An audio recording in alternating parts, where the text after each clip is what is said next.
Mari, are we recording? Oh, okay, now we are.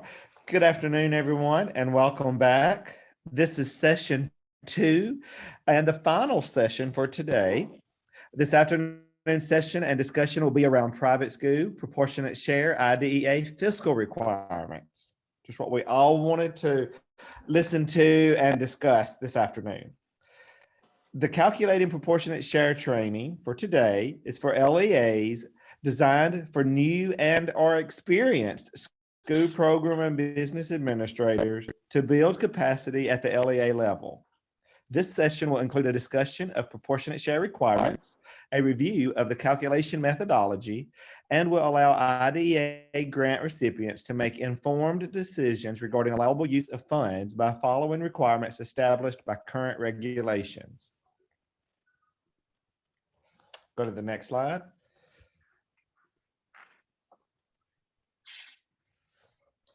Again, these next 2 slides, you're very familiar with these. We have these in every one of our presentations. At the State Department of Education, we have 6 strategic goals that we plan and work around in all of our efforts. Each of these goals not only guide our work, but they serve as a framework for the intentional supports and resources that we provide educators at the local level. We emphasize the board's goals in every presentation because it is critical that our entire public education system is aiming at the same targets. This work, ensuring the proper stewardship and allowable use of funds, sets schools up for the foundation to achieve MDE's goals, included on this slide. It ensures that every child in our state receives the resources necessary to afford them an equitable education, including students with disabilities. Next slide. Every presentation we make includes the Mississippi Department of Education's vision and mission. We believe it is important to keep front and center our vision for creating a world-class educational system that equips every student with the knowledge and skills to be successful in college and workforce. Our mission at the State Department of Education is to provide leadership through the development of policy and accountability systems so that all of our students are prepared to compete in a global community. Next slide. The presenters we have with us on the call this afternoon are Sarah Detre, a Senior Program Associate 2 at West Ed. We also have joining us again this afternoon, Anthony McConnell, a Senior Program Associate at West Ed, and welcome back, Mari Shikazawa, a Program Associate at West Ed. As I mentioned this morning, West Ed has been assisting us in developing new fiscal monitoring processes, procedures, and protocols. And over the next few years, West Ed will be assisting us throughout the implementation of these fiscal processes. And they're joining today as content experts and to gather feedback that you may have. Next slide. I'm going to now turn it over to Sarah to go over the session objectives. Thank you so much, Bobby, and we are really happy to be here. Many of you recognize us from engaging with you on fiscal monitoring, which we talked about this morning. And our goal is that you recognize us not for the monitoring and that kind of piece that feels more punitive, but also this coaching. And so we hope that this will be an informative session that will help you all build the processes and procedures you need in your LEAs to make, when you are monitored, to make it go very smoothly. I know MDE is committed to building your all's capacity as much as possible upfront. They would much rather coach and provide training also than make findings. So we're excited to dig in on this topic. I know fiscal topics are sometimes difficult to get excited about, but again, our intention is to help you understand the requirements so you can proactively fix any problems before the state identifies them. And in the end, and I think it's great that we have that mission and vision right up front and to make sure we're adequately serving kids with disabilities so they can meet those same objectives that the state has for all kids. Our session objectives today are to increase your capacity to meet fiscal requirements related to parentally placed private school children with disabilities, increase your knowledge of state-specific requirements, how these requirements are applied in Mississippi, to demonstrate that you understand the proportionate share calculation, and you can do that with fidelity. We'll do a little bit of math together, and to identify allowable and non-allowable expenditures of those funds, those proportionate share funds. And last, to help you be able to locate resources, so that if right now you potentially don't have any students who are parentally placed in attending private schools or don't have private schools in your LEA, that if that happens, you can come back and find the resources. So with that, I'm also going to share, this is our agenda. We'll go through what is proportionate share, your responsibilities as an LEA, how to do the calculation, again, doing that math together, state-specific requirements in Mississippi, and then we'll talk about allowable costs and go through some common questions and answers. So what, oh, I keep skipping. I don't know why I have that next slide up, but we're going to start out with a poll, and we would like everyone to rate your knowledge about the proportionate share requirements under IDEA. Ooh, this is looking good. And I don't know if we had these polls this morning on fiscal monitoring, but we'll pull you again at the end. So our goal is to get a baseline with this poll and then have you rate your knowledge again when we finish. We didn't have that, Sarah. Okay. We should have. It was the introductory session, so I hope everyone would have said weak on their knowledge of the fiscal monitoring process, except for those who are going through the pilot. We just assumed that it was like, weak because it's a brand new concept. Perfect. Looks like answers have slowed down. Shall we share the results? Yeah.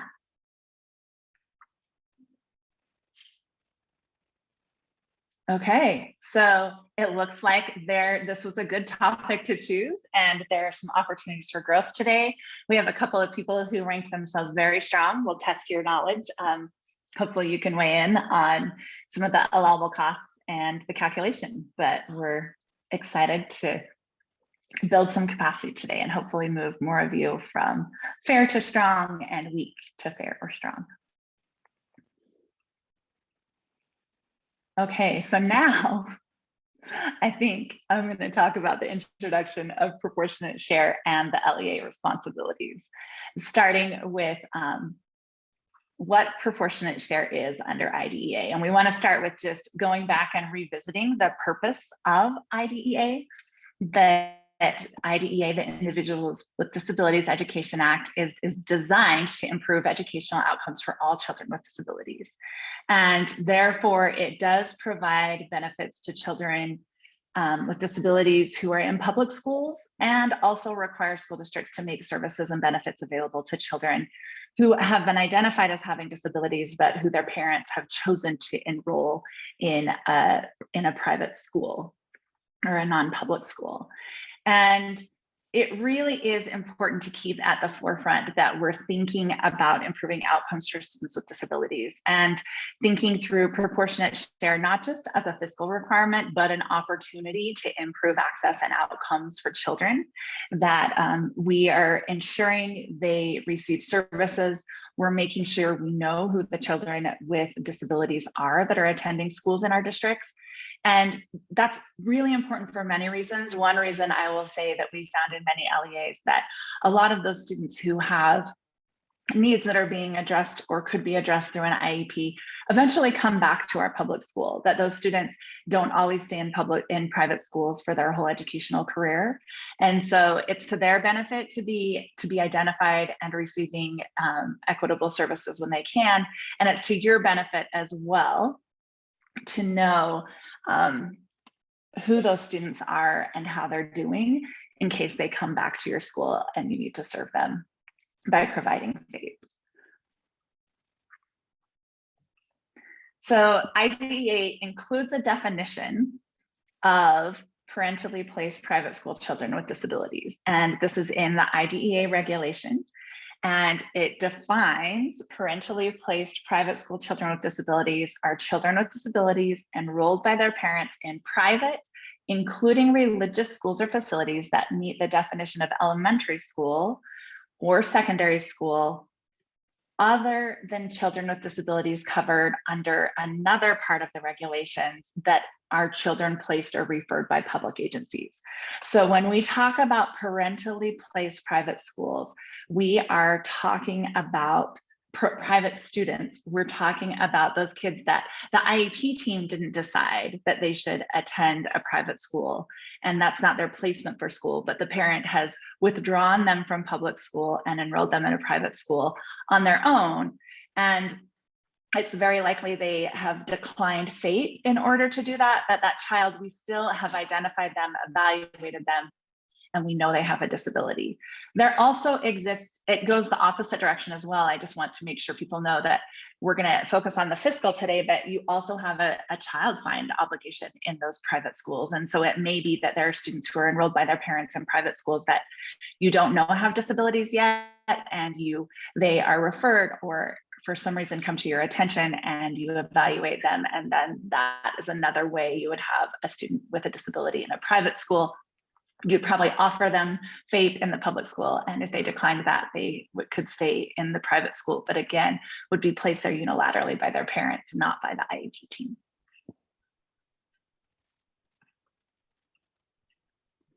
And then the next definition that's important is proportionate share.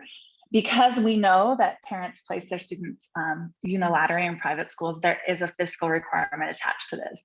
And proportionate share is a proportion of a district's IDEA Part B, and that's Part B, Section 611, the 3 to 21 grant, and the preschool or 3 to 5 grant, ages 3 to 5.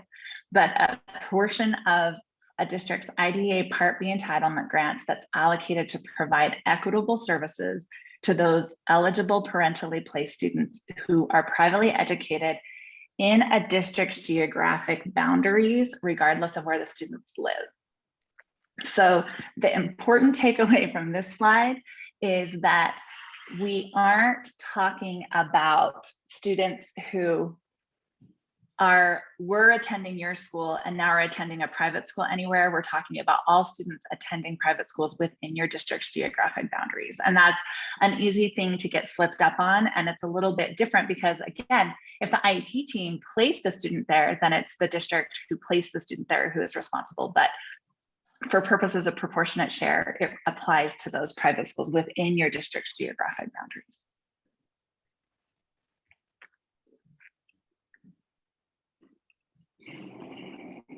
And the number, we have to calculate the number of those students. So the number of parentally placed private school children with disabilities is used to calculate this amount each year. And each LEA is required to determine the number of eligible children with disabilities in the private schools within their jurisdiction. So each of you should have some way that you count those students who have been identified and found eligible for special education, but are attending a private school by their parents' choice. And then you also have to calculate the proportionate share amount. I believe MCAPS does that for you all in Mississippi. So that's a benefit. And then after consultation with the private schools, provide equitable services using that proportionate share of funds to those students with disabilities. Again, it's important to remember that those parentally placed children with disabilities do not have an individual entitlement to FAPE. They also do not have an individual entitlement to equitable services. And so that consultation with the private schools is very important, because as part of that, you'll not only be determining the services that will be provided, but which students will receive those services, because there is not an individual entitlement for each child to receive those services. So I think now, are we gonna check understanding with the next slide, Mari?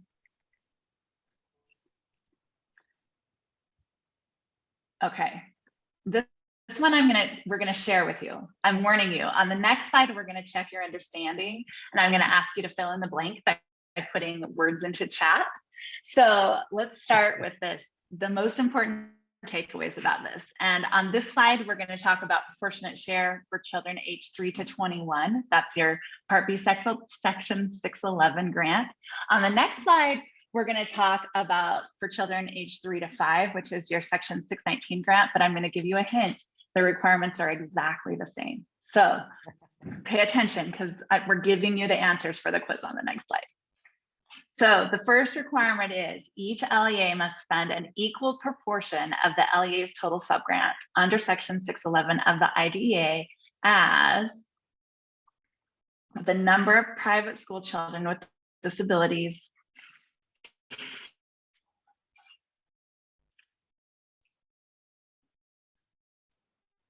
age 3 to 21. So that might be different on the next slide, but age 3 through 21 who are enrolled by their parents in private, including religious, elementary schools and secondary schools. Located in the school district served by the LEA. As compared to the total number of children with disabilities age 3 through 21 in the jurisdiction of the LEA. So this is giving us an overview again of the requirement.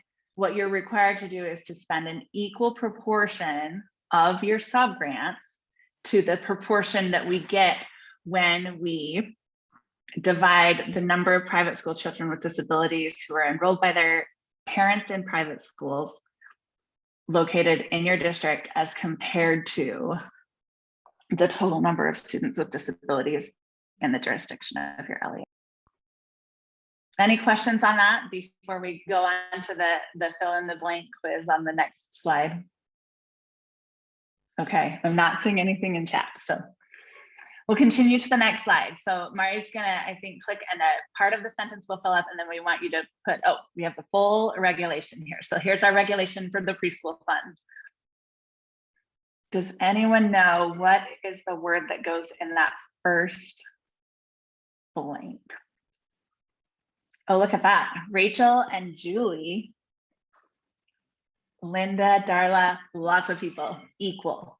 Each LEA must spend an equal proportion of the LEA's total subgrant under section, this one's tricky. This is the one difference from the previous slide. Oh, look at those answers, 619, awesome. In the chat, we've got a whole bunch of 619s. I think some of those are coming just to us, but a lot of people getting these right.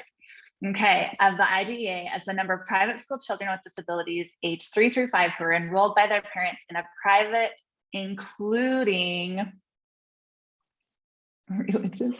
Oh, Mike, that was really kind of you to point that out, but you already have the PowerPoint with the answer still in.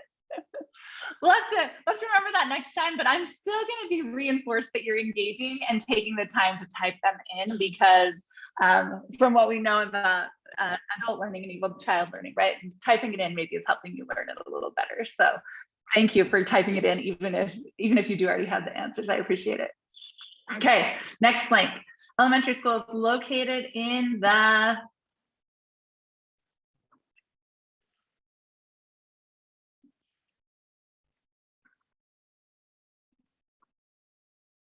school district served by the LEA.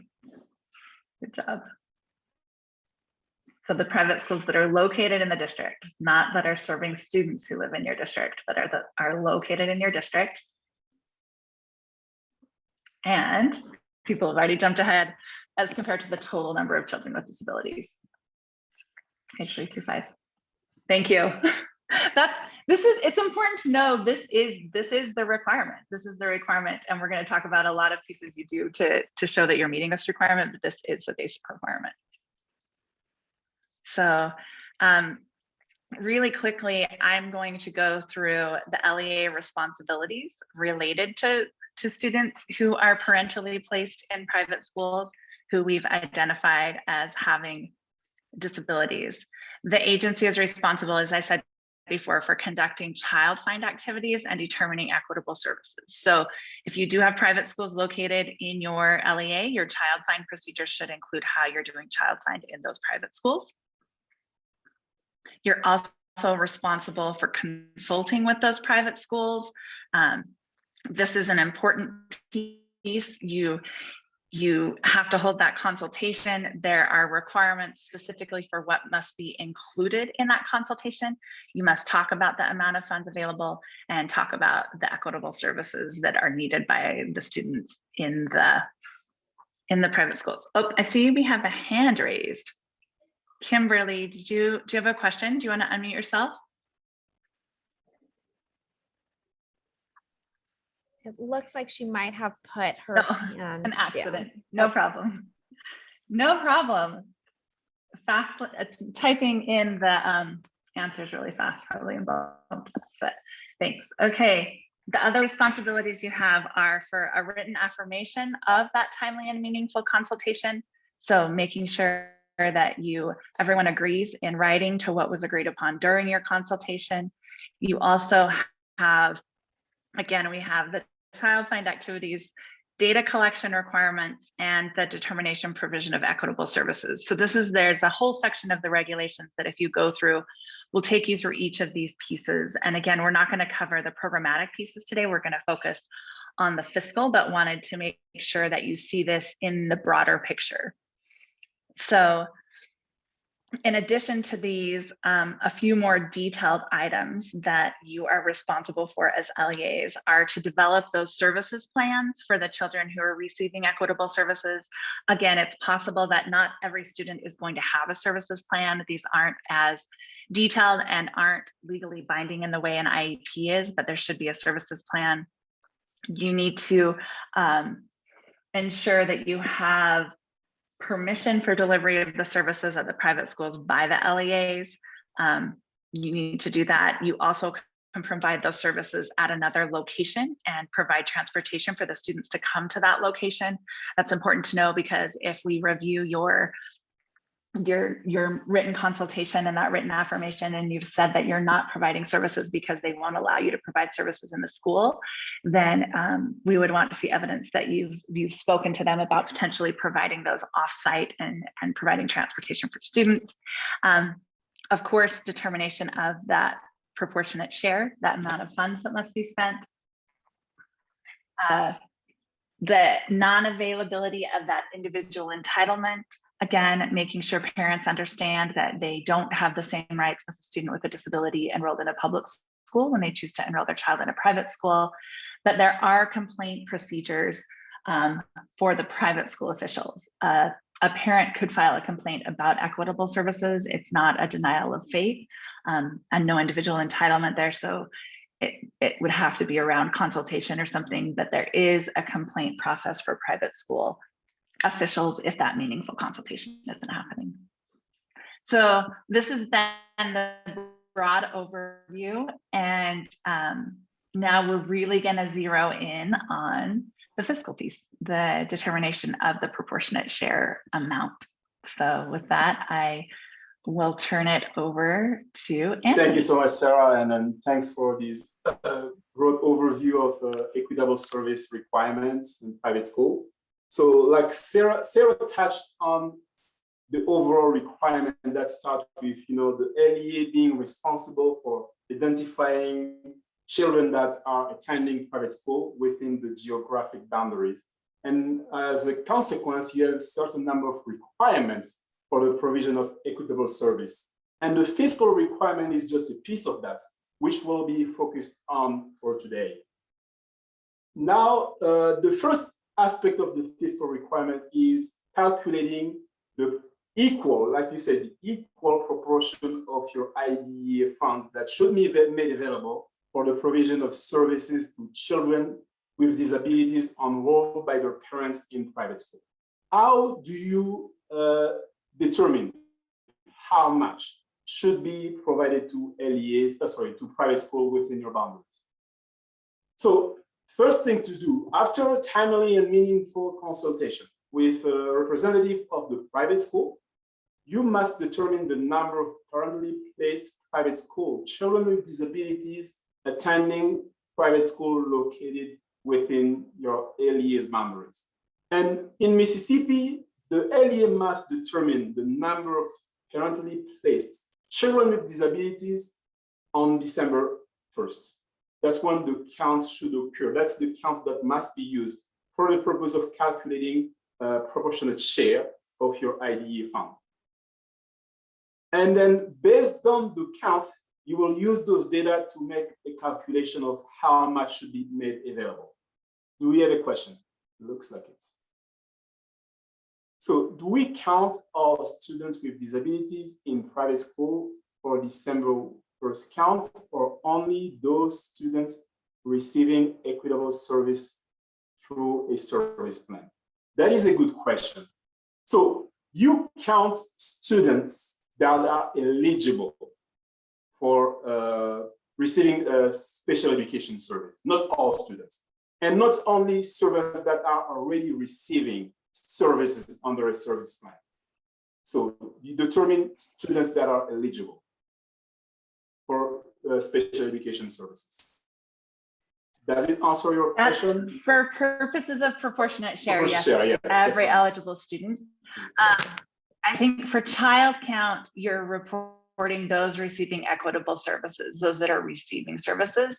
I'm going to go back and look at that right now, but it's important to know that you should have both of those numbers. So the number used for the proportionate share is every student, whether or not they have a services plan. Yeah. Yeah, And thanks I for the will, clarification. and I think that there's several reporting requirements for Mississippi that we'll get into in a few minutes around what you guys are required to put into MCAPs. Yeah. Perfect. So the answer was just in regard to calculating proportionate share, the type of counts that you need. So I hope this answers your question. But you have to come, you have to collect information that goes beyond just that count. And we'll get into that in the coming slide.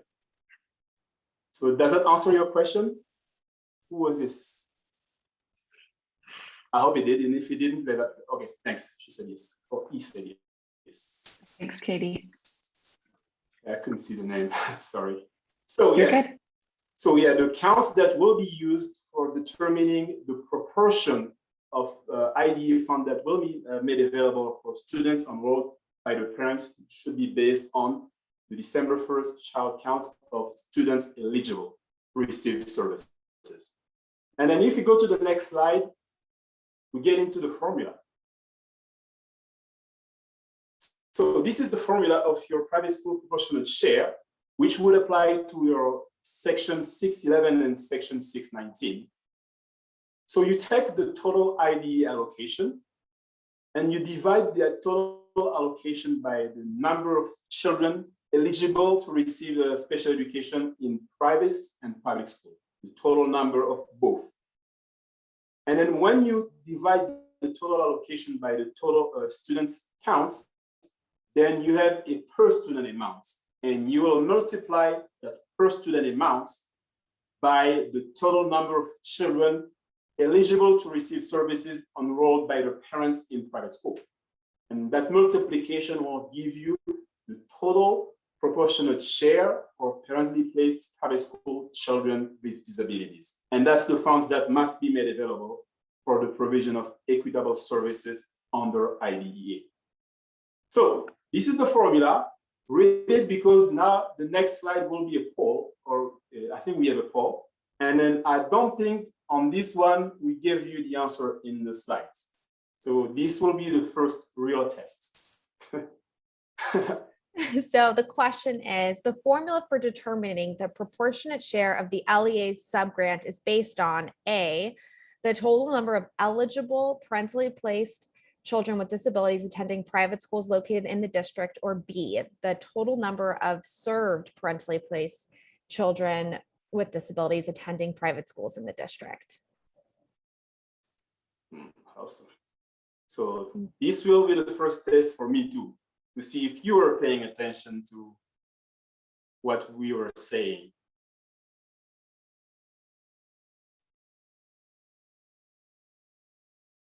And also in the chat, you could let us know why you think the correct answer is A or B.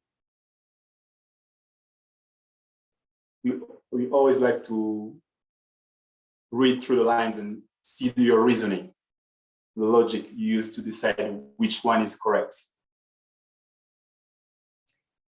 All right, it looks like the answers are slowing, but there's still a few coming in. We'll give it just another minute Yeah. or a few seconds rather. Don't be afraid to answer because we're not grading you. Bobby will not use it against you. It will not be used as a fiscal indicator for your risk assessments for those of you who attended the first training. All right, it looks like it slowed quite a bit. Anthony, I'm gonna end the poll and show the results. Okay. All right, so we have about 79% of respondents that says it's the total number of eligible parentally placed children with disabilities attending the private school.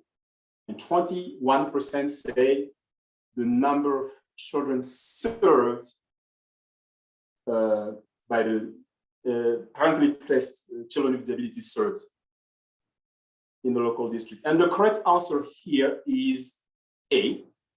So it's the total number of eligible students. That's the count that is used in the formula to calculate the proportionate share of IDE. So it's a C plus, not too bad. And we had something in the chats. Yeah, there's some great conversation. And I think that Rachel just kind of clarified it. Just because they're eligible does not mean that they accept services or necessarily that they're on a services plan.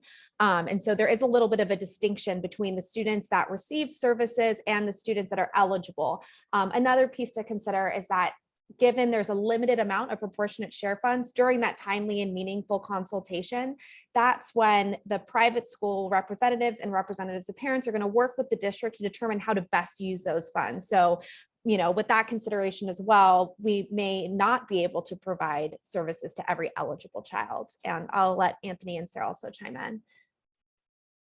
Yeah, good point. So yeah, eligible students doesn't mean children that are being served.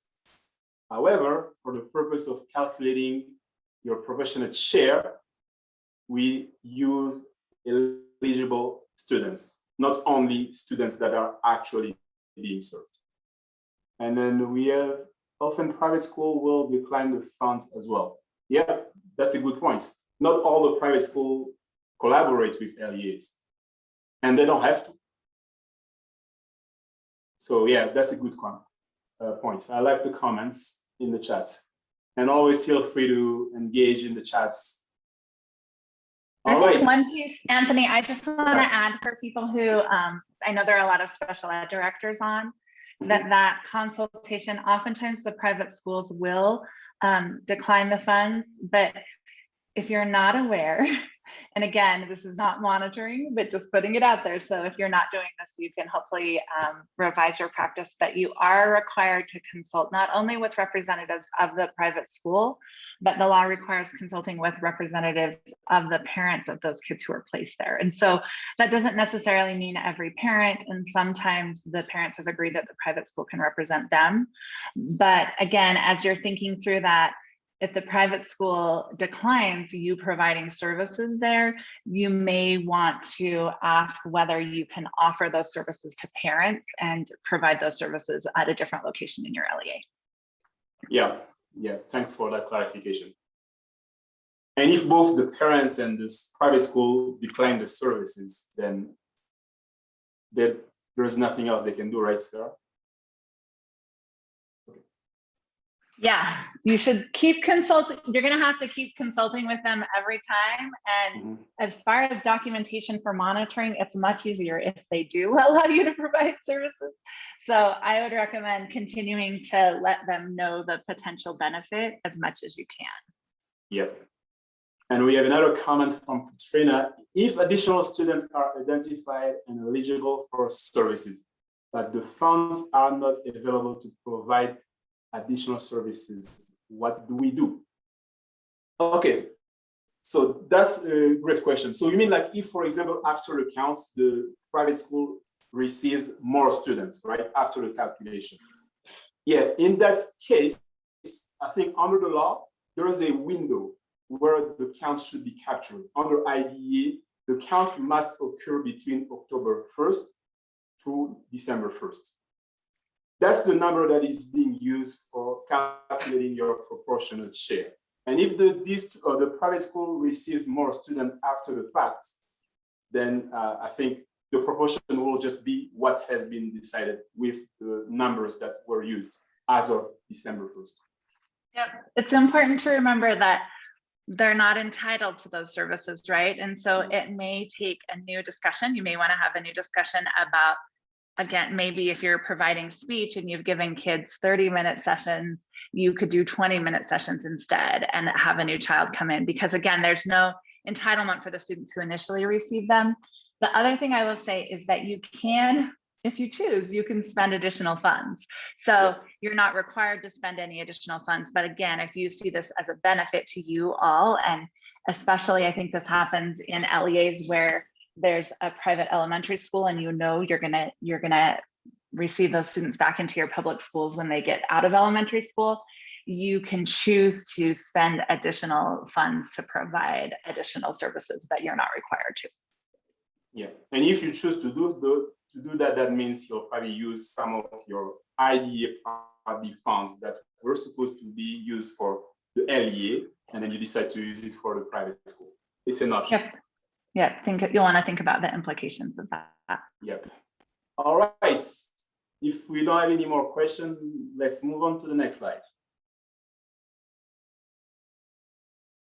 All right, now we'll go through some scenarios here. And now that you already have the slides, I think you have answers to all these questions.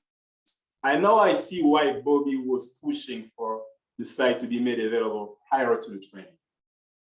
All good. Awesomeness School District has determined through child find and meaningful consultation that there are 20 currently placed eligible children with disabilities aged 3 through 21 in private elementary and secondary schools located within its jurisdiction. This fiscal year, the district was allocated $500,000 to Part B 611, the 3 to 21 grants, and has a total of 450 eligible children with disabilities within the LEA. So based on this data, how do you calculate the proportionate share for private school of this awesomeness school districts? So who can tell me what is the first number you need to use in the denominator of the formula? And please feel free to put it in the chat. You have the answers. You have the slides.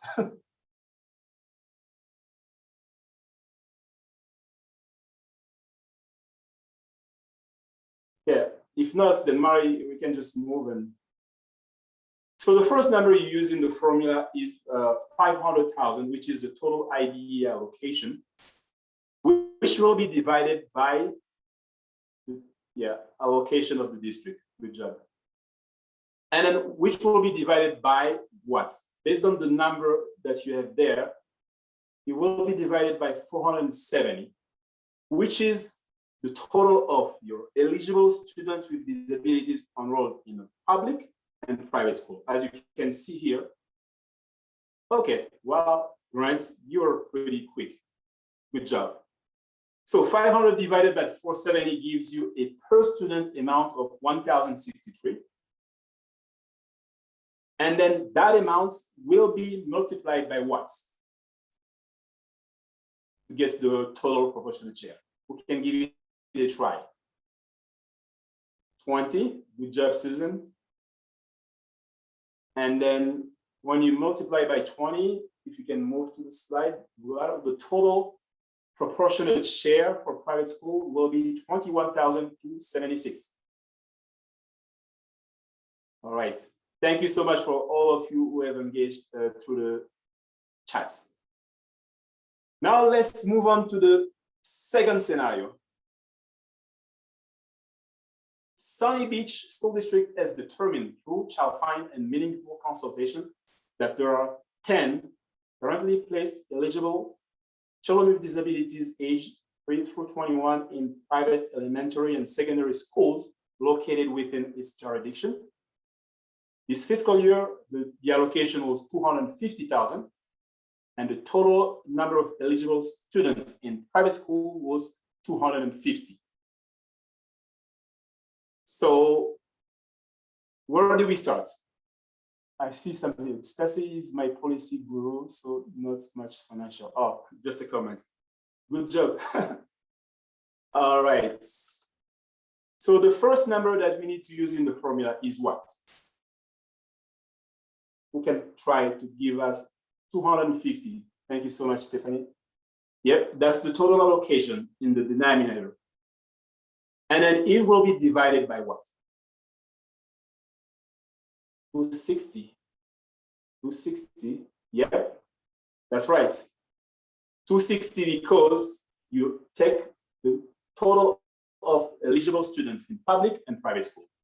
So if you can move, and then this will give you the per student amount, which is, come on, near the slides, 961.54. And then that number will be multiplied by the number of eligible private school, 10. Good job. The number of private school students is 10. And then this will give us the total number of the IDEA proportionate share amount of $9,615.40. So it's a pretty simple formula. All right, if we can go to the next scenario. So this one is now for your 619 grants. Sunny Beach School District has determined through child find and meaningful consultation that there are 5 students with disabilities placed by their parents in a private school. And the total allocation is 150,000. And the total number of children eligible in the public school is 80, age 3 through 5. So for that age group, how do you calculate the 619 proportionate share calculation?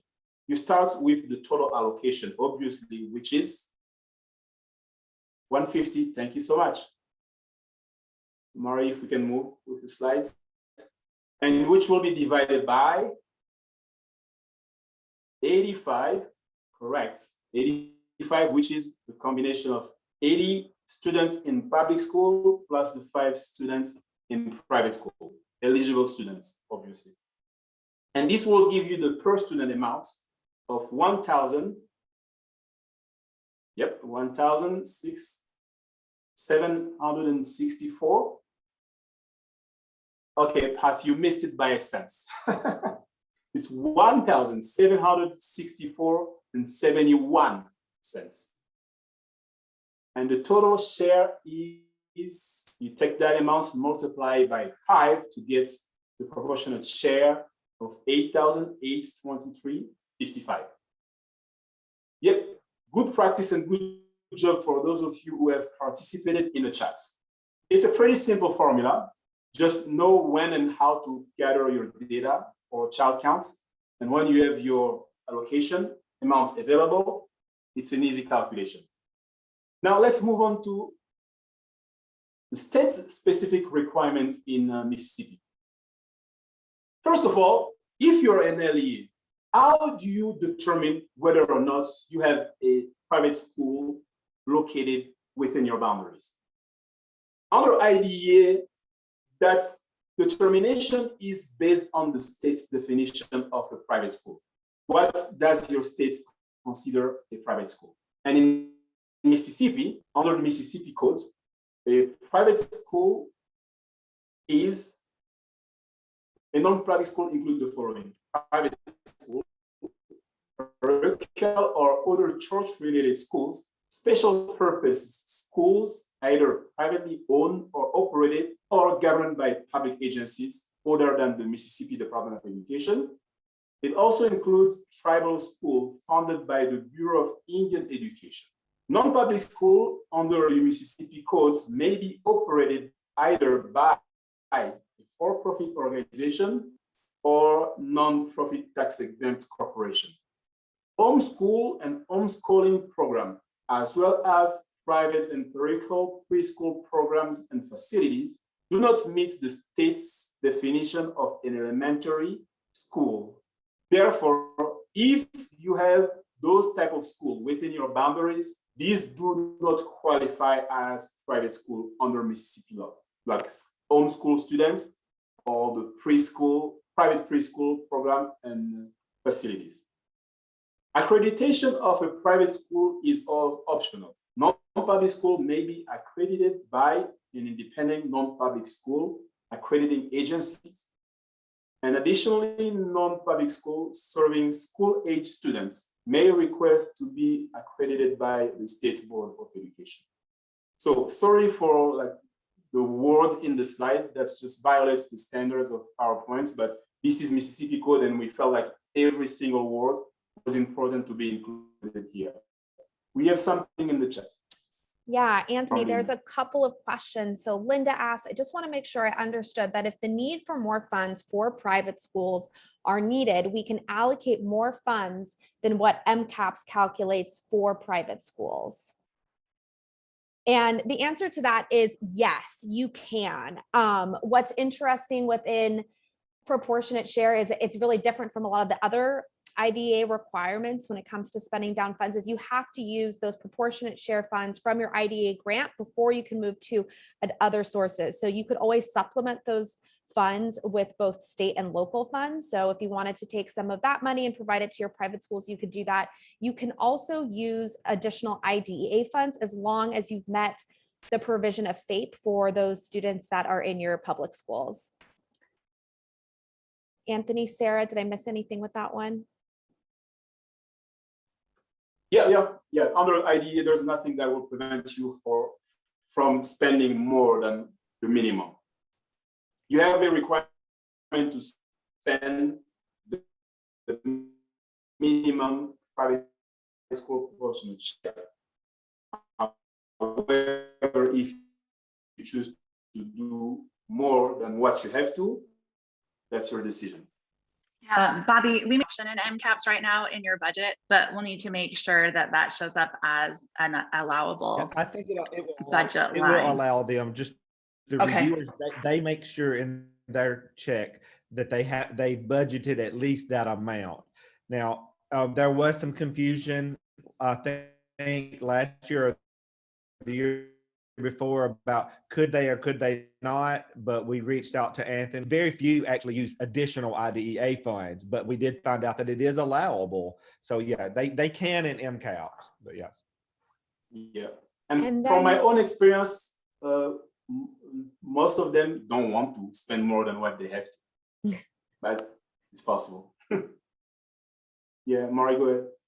Oh, I was going to move on to the next question. Sorry. Oh, great. Thanks, Linda. And if you have any additional follow-up questions, feel free to shoot a message or add it in the chat. And then Anthony, there was another question from Susan that asks, what is the distance for within your boundaries?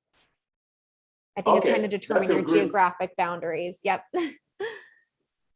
Well, the distance, I mean, there's no set distance under IDEA or Mississippi code. I think the distance is pretty much your jurisdiction, your LEA jurisdiction. You know, when an LEA is established, a school district is established, there is a geographical boundaries over which you have responsibilities. And then I think if based on the zoning that is done in the states, there is a private school that happens to be there, that's how it is decided. So it could be, I don't know if there is a standard for jurisdiction of LEAs in Mississippi. Bobby, please feel free to chime in if you know, but I don't think it's like a set like number, like miles that determine the jurisdiction of an LEA. No, it's not. It's just if there is a private school in your jurisdiction. So I know in Mississippi, we have multiple school districts in some of the same counties. You know, some counties have a county school district, yep. A split district, you know, that's between counties, and also a city school district. And so if that private school was within that district, they would be the one responsible for putting those in their calculation. Yeah. Thank you so much. And we have another question. Okay. All right.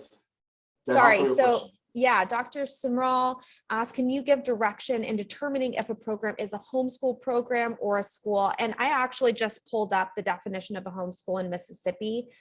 So I will include that in the chat as additional context. And then Sarah, Anthony, or Bobby, not sure if you guys wanted to add anything additional. Oh, if you can pull that definition, that would be helpful because I'm not 100% sure I knew what the exact definition was. Thanks, Mari. No problem.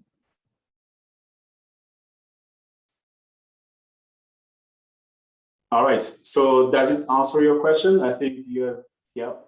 I'm not sure if that exactly answers your question, but if you have more specific questions related to homeschool programs, feel free to reach out. We can definitely get you more information.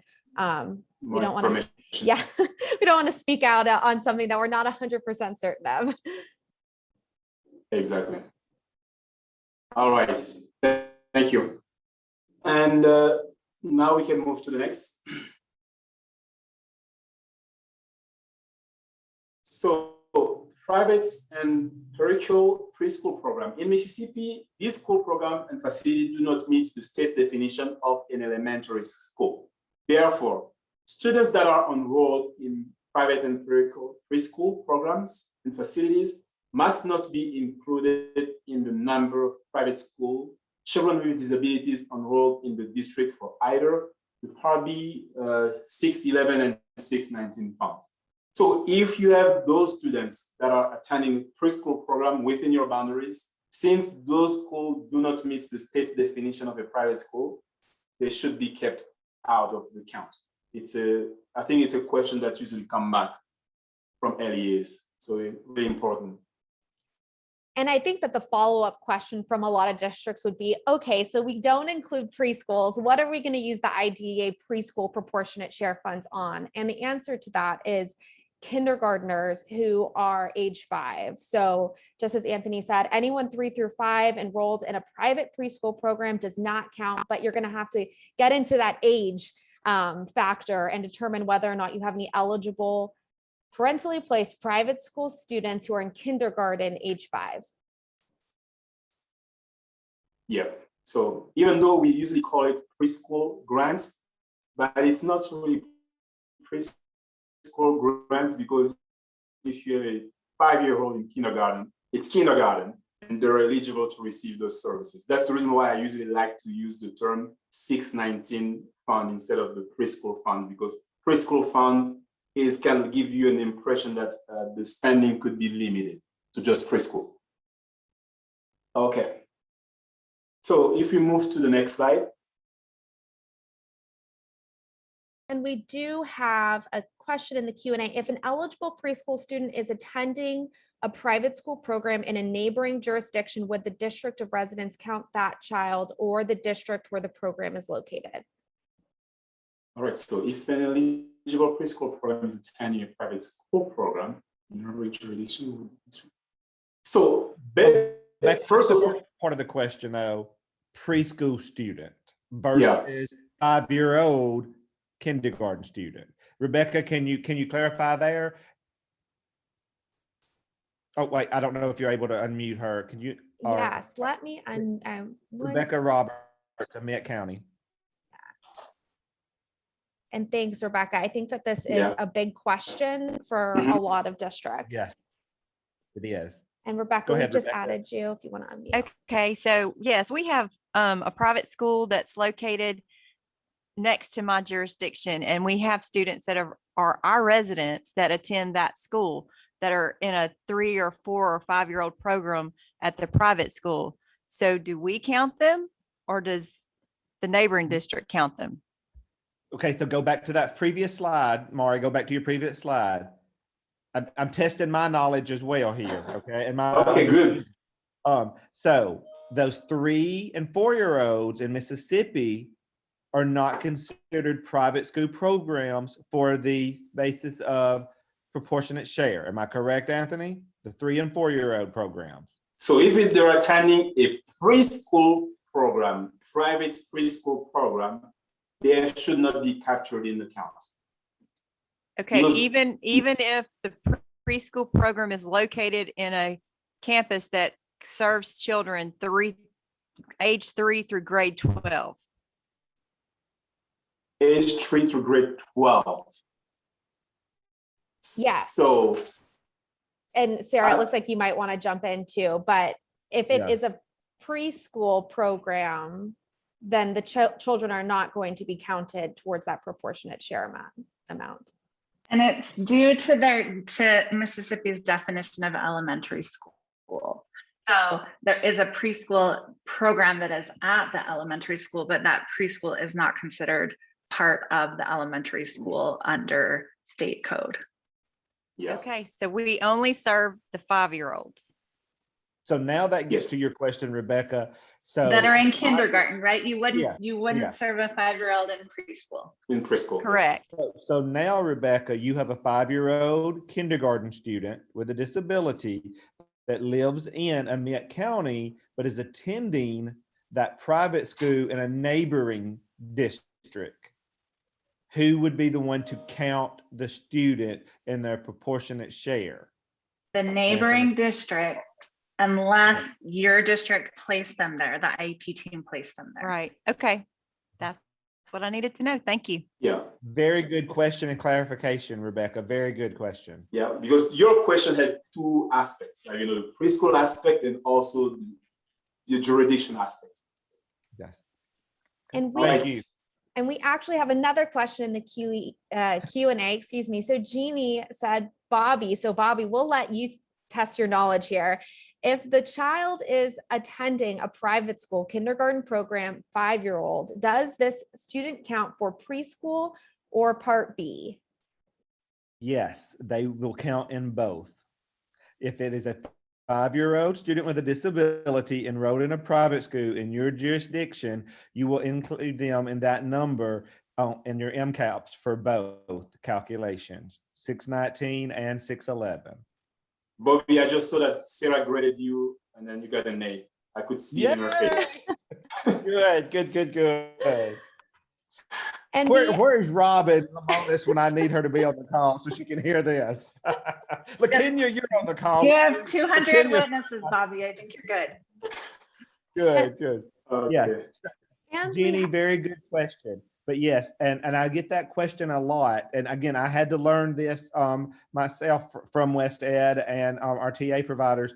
But yes, those students would be counted in your 619 proportionate share count and your 611, those 5-year-olds that are kindergarten students in private schools. Okay. And Thank we you. have another question comment in the chat. And I think it's more of a comment. So Kimberly said that churches that go a half day for K-5 is not considered a school. So I think that she was just adding that clarification. Is that right, Kimberly? Yes. Oh, and she's raised her hand. So I'm going to Yeah. bring her in so that Mhm. she can give us a little bit additional information, or if that was actually a question. Okay. Sorry, it just takes me a minute to locate folks. So thank you for your patience. And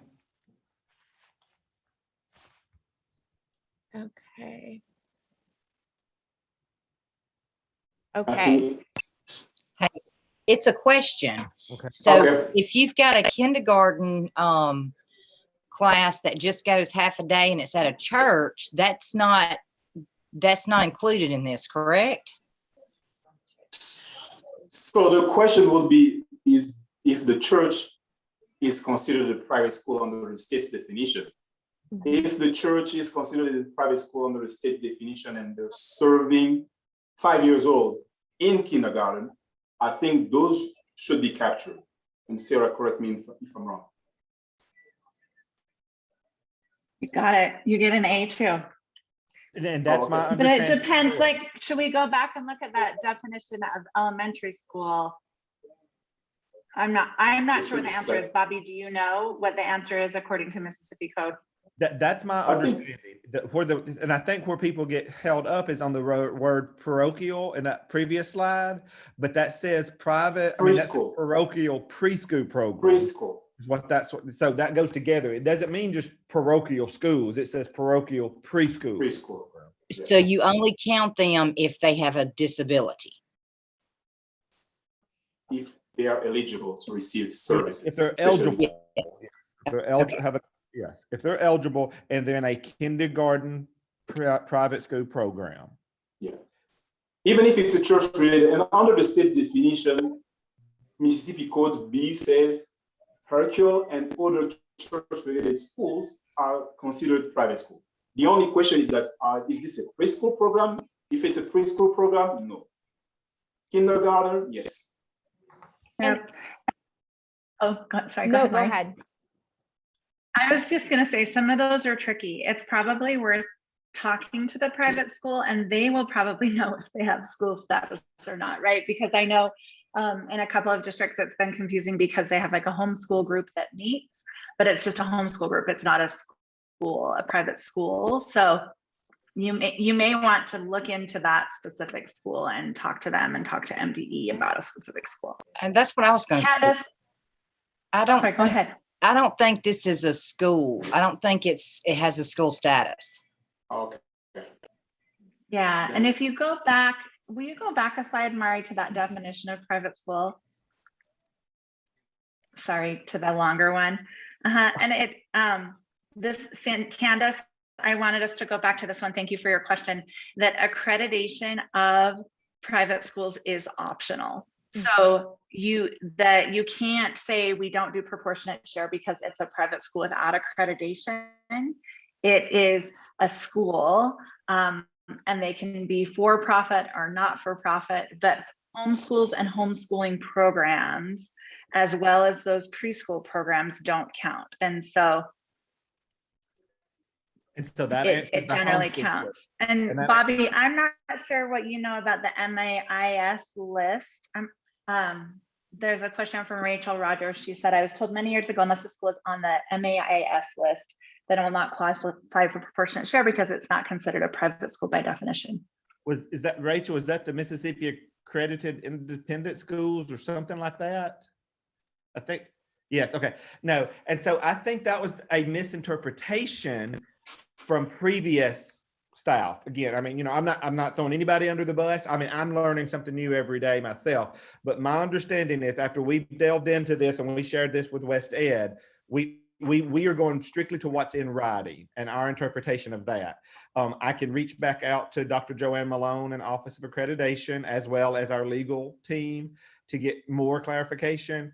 But my understanding is that possibly more students were counted than what are required to be counted from previous interpretations. So, you know, so I think some areas we may have been interpreting it more restrictive and some areas less restrictive. And so this is our interpretation and understanding moving forward. Yeah. And that's the reason why I apologize at the beginning for this slide. It has a lot of information, but it has everything you need. Because, you know, a lot of your questions are just revolving around what we have in this slide. Mm-hmm. Yes. And before we move on really quickly, this by no means is a resource that is comprehensive, but NCES actually has created a database of all private schools located in states and districts. And so a good place to start to try to determine whether a school is actually a private school would be to search through this database, or, you know, to look and try to determine if there are any new private schools within your jurisdiction. So we're going to include a link here, but again, with that disclaimer that this is by no means a comprehensive list, and there is still additional responsibilities of the district to determine if there are other private schools within your jurisdiction. Yeah. So if they're not included in the list and you just feel like, you know, it should have been included, I think you should do your due diligence to confirm that somehow. Now that you know what the code says. Yes, that I agree with that, Anthony. Yes.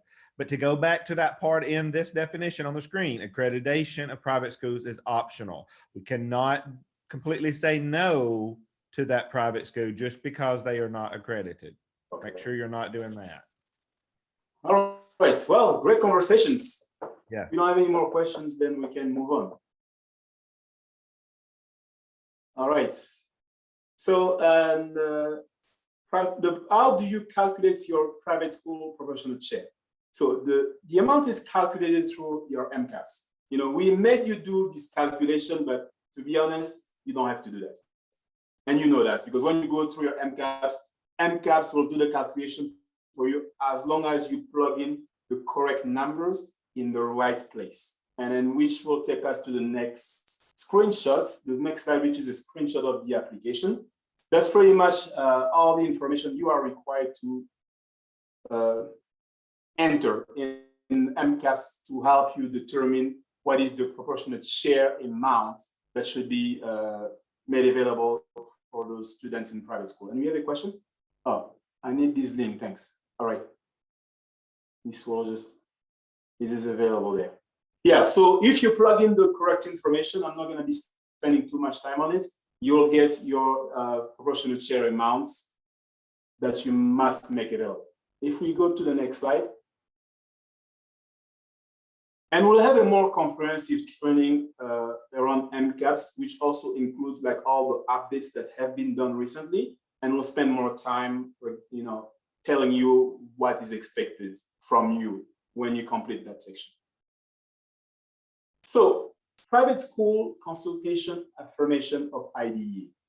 So, if you have identified private school student within your jurisdiction, you have to do a consultation like we said earlier, and then you have to document that through a consultation affirmation. And then that form must be completed. And also, Bobby, correct me if I'm wrong, do they have to submit it in MCAPs as part of the application, project application? Correct. The private school consultation affirmation, they do have to have the signature, and this form is part of the related documents that is part of the funding application. Yes. Yeah, thank you. And then even if the LEA said we don't want your services, but this is still a way to document that you've done your due diligence. You reached out to the private school and then did a consultation to try to identify potential needs. And if we go to the next slide, now we talk about monitoring of private school proportionate share. How do the Mississippi Department of Education monitors your private school proportionate share? First, the monitoring will be done through the reimbursement request. Every time you submit your reimbursement request for MCAPs, you have a budget dedicated just for your private school proportionate share. And I think the current function code is 1295. Bobby, correct me if I'm wrong. I'm becoming really used to all these function code in Mississippi. 1295 is the function code for private school proportionate share. And then that's where the reimbursements against your private school budget will be tracked. And also there is more additional monitoring through our fiscal monitoring. If you have attended the training in the morning, you saw our fiscal monitoring process. That fiscal monitoring process also has a specific section testing your private school proportionate share expenditures to make sure that you're doing everything in a way it was intended by the law. Next slide. Data reporting requirements. LEAs with private school located within its boundaries must maintain, record, and also provide to MDE the number of currently placed private school students evaluated. As you recall earlier, you're asking about what count should I collect? Is it just eligible children? This is good for the calculation of proportionate share. But in here, you have to collect more than just that as a part of the requirement for private school. So the number of students evaluated, the number of students determined to be students with disabilities. And this number is determined after the required consultation with representative of parentally placed private school students with disabilities. And this count is conducted on December 1st of each year and is also used to determine the share in the subsequent year. You also need to collect the number of private school, currently placed private school children with disabilities served. And we have something in the chat. Oh, yeah, yes, private school function code is 1295. I think I keep getting A's. All right. Now that you've talked about how to calculate your private school proportionate share, now the next section will be how can you use this one? What are the allowable use of your private school proportionate share amount? And with that, I will let's Mari take over from here to go over the allowable use of funds. Mari? Thank you, Anthony. So, like Anthony said, now we know how much we get to spend, and it's kind of my favorite part, right? Like, how do we get to spend those funds? So going back to a question that we received earlier in the session, federal IDEA funds must be expended first for services for eligible private school students. And, although we know that some private schools will end up refusing services, it is a pretty high bar to meet to demonstrate that there is no need in a private school that serves students with disabilities. And again, the refusal of those proportionate share funds would have to be determined through that consultation process. In the event that that is what is reported to MDE, that the private school has refused those funds, Bobby and his team might even reach out to the private school to confirm that that is in fact, what they want. Also, this is interesting because, kind of what we hit on earlier, this is not how we typically think about using federal funds for proportionate share. We kind of think of it as the reverse of that supplement, not supplant, which is, what we use with LEA MOE and some of those other federal requirements under IDEA. So if the LEA wants to spend more funds, then the LEA can only use state and local funds to supplement those federal funds that are already required to be spent on eligible students. So again, answering that question from earlier, an LEA can elect to expend additional funds on parentally placed private school children with disabilities from their state, local, or federal funds, as long as that LEA is providing FAPE to all of those students that are in private schools.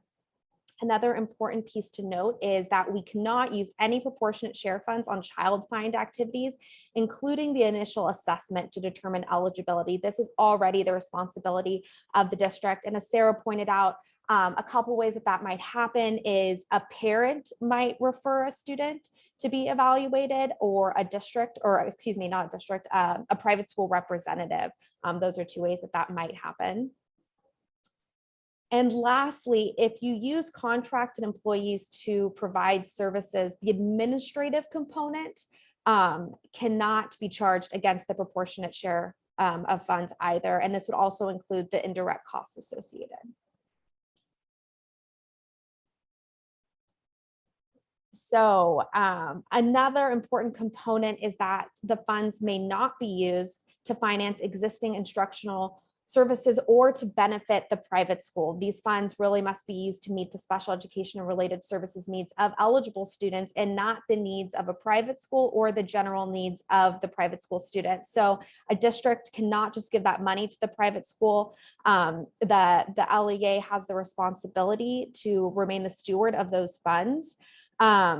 And this also includes direct services to eligible students. So services may be provided directly by the LEA or by a contract with a third provider. And we'll talk a little bit more about that in just a second. But always just remember that funds must be used to meet the special education and related services needs of eligible students, and not the needs of those private school, of the private school at large or other private school students. And Mari, I'm glad you mentioned that. Go back one slide just for a second. That last bullet that you just had, and I know there's a couple of districts that are on here that have recently had that question with some private schools that are demanding their portion of funds be sent for reimbursement on things that they've done for the private school. So like Mari said, these proportionate share funds are to be used for the education of students with disabilities at that private school. The LEA is not responsible and should not be just turning around and giving the money to the private school. Okay. Thank you. Yes, exactly. So based on that timely and meaningful consultation, what's agreed upon, the private school unfortunately is going to have to wait for the district to make those purchases and provide those services to those kids. And yes, Jeannie, it's definitely, I think that we hear this from a lot of districts, that private schools sometimes can make some demands, but unfortunately IDEA sets the precedence for that. So the use of personnel. So public school personnel can provide services at sites other than the private school if those services are necessary for eligible students and are not normally provided by the private school. This can be related services. So for example, speech therapy. So that would be like if your SLP goes to the private school to provide those services to those kids. If you want to pay a private school personnel to provide these services, this is also allowable, but it would need to be outside of their regular job responsibilities. So you would have to show and demonstrate that it was something in addition to what the private school is already paying them for. So for example, you might be contracting with some private school personnel to provide tutoring after school for students with disabilities. So this one it's an interesting one. And it's important just to note, but IDA funds cannot be used to provide separate classes on the basis of school enrollment or religion of the students when the classes are at the same site and the classes include both public and private school students. And I think that this is a pretty rare occasion that you might have a class that has both public and private school students at the same time, but it's just really important to note how those classes are managed and run, and that you don't run into anything that that might not be allowable. And then property, equipment, and supplies. And I think that this kind of gets to the place that Bobby was talking to very clearly. So the LEA must control and administer any funds used to provide services to eligible school students. So again, the LEA has to control and administer the funds. They also have to retain oversight and management of the property, equipment, and supplies. They hold title to and administer materials, equipment, and property purchased with IDEA funds for students. And lastly, equipment and supplies may be placed in a private school for the duration of time needed for eligible students. And we often see that sometimes it's easier to provide assistive technology or equipment or supplies or devices, since those are really easy to budget for and they're provided to the student all year, as opposed to like direct services where maybe you would run out of funds at a certain point after you provided so many services. But it's just really important to remember that the LEA has to control and administer all of those funds to actually make those purchases for those items, right? You can't just reimburse the district. And then again, holding that title to and administering those pieces. So these don't become the property of the private school. They must be returned back to the LEA once the public school is no longer using those funds, or excuse me, those materials, property, equipment, or supplies. We have something in the chats. Glad it is just not me that this is happening to. So I think that Jeannie was referring to that comment that Bobby had made. Oh, I okay, wasn't sorry. going to call Jenny out, but Jenny, you were not the only district. There's another district that had the same concern, and so it was just basically going back to what Maury said about the districts are not obligated to and should not be paying the private school reimbursements and things like that. But that was the perfect pause, And Anthony. we got another one. Yep, because you got another one. Yeah, from Kelly. During my private school consultation, the director of the private school requested that I purchase curriculum materials. Would this be considered allowable? It is a school for students with dyslexia, and the material what the all student will normally use in the classroom. So I think she's wanting to know if it's allowable to purchase curriculum material for students in private school. So yeah, I think that this is a great use of proportionate share funds. My question would be at the bottom. So it is a school for students with dyslexia, and the materials would be, I think that what you're saying is that the students would be used for all the students in the classroom. And I'm not sure if you're implying that all of the students within the classroom also have dyslexia. Is that what you're reading, Anthony, as well? Like, it's a school for students with dyslexia? Okay. So I didn't understand the second part.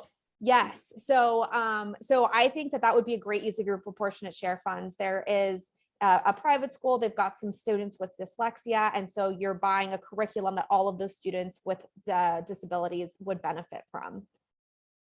And I just want to add here that the private school, these regulations about allowable cost talk a lot about like making sure that they benefit the students with disabilities. That doesn't mean that there can't be incidental benefits. So I'm just guessing, I don't know, Katie, if every student in that school has been evaluated and found eligible for an IEP, but even if they haven't, if some of them have, but those materials are to help address the needs they have due to that disability, then those other students could incidentally benefit as well. Yes, definitely. I think sometimes that's something that feels really strict, that this talks a lot about, like, you can't leave any equipment there longer than needed, and make sure like no other kids are using the books. It feels very strict, but there isn't anything, as long as those kids with disabilities are receiving the benefit, there could be an incidental benefit. So, okay, great. That usually comes up when there are these private schools that are really targeted at students with dyslexia or another learning disability, or other places where you're going to have a lot of kids with needs that could be addressed. Thank you, Sarah. Awesome. Any other questions? Okay. So this is property, equipment, and supplies continued. The LEA must ensure that any equipment and supplies placed in the private school are only used for Part B purposes. So this kind of goes to what Sarah was just talking about. But I think more importantly here, can be removed from the private school without remodeling the facility. So for example, if a private school comes to you and they say, hey, we want a new a ramp to make it more accessible, our classrooms more accessible. Unless that ramp can be removed, that would not be allowed, because it wouldn't be able to be removed once construction has occurred. And you know, there's a number of examples that are similar to that. And then that the LEA must remove any equipment and supplies when such equipment and supplies are no longer needed for Part B purposes, or when removal is necessary to avoid unauthorized use of items. And this is really just to ensure that the private school has access to materials while they need it. I don't think that there's anything about, we have to check in continuously once a quarter, once a week, to demonstrate that they still have a need for these materials or equipment. You know, it could last out through the entirety of a duration of a school year. And I think that would be totally appropriate based on what you're seeing in timely and meaningful consultation. And the LEA may not use Part B funds for repairs, minor remodeling, or construction of private school facilities. So again, these are really property, equipment, and supplies that have to be removed, that aren't going to benefit the private school at large. We're really just trying to target those proportionate share funds to provide services to those kids that have been identified as eligible. And now the fun part. I feel like most LEAs probably have questions about the provision for carryover of unexpended funds. And there is a specific provision in IDEA that if you do not expend your proportionate share funds during the first year of availability, you have to carry them over to the second year. And so, you know, there is no incentive or benefit that a district may gain if they haven't expended their proportionate share funds to revert those back as general IDEA funds. They are intended to be used on parentally placed private school students with disabilities. And so there's specific provisions to ensure that that is what those funds are actually used for. Any questions? Okay. So now I think we have a number of additional polls. So we're testing your memory. We know that that was a ton of information that we just threw at you. And yes. So let's go with the next poll question. So let me see, this one will be, okay, funds must be budgeted and expended from IDEA federal funds. True, false, or you're unsure after listening to us?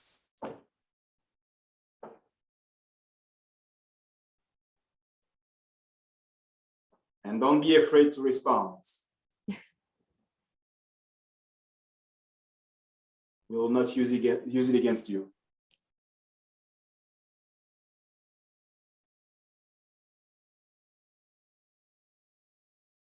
So slowing down,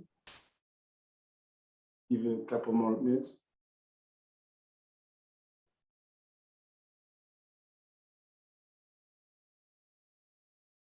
we should probably end. All right, that sounds good. We'll share the results with you all. And the correct answer is true. So it looks like you guys have a high A, 96%, which is amazing. 75 of you said it was true. 2 of you said that it was false, and 1 of you were unsure. So yes, those federal funds must be budgeted and expended from IDEA federal funds. I guess Sarah always loves that it depends selection. So I guess if you wanted to, you could say it depends as long as you have already obligated all of your proportionate share funds from IDEA, then you could potentially use your state and local funds. So channeling my inner Sarah there. But we had unsure here, and I don't think that's what Sarah likes. No, and I like that. I had thought through it depends, but yes, definitely the proportionate share must initially be budgeted and expended from IDEA. Okay, so Good job. Mari, did we have to stop in 3 minutes, or we had an additional 30 minutes?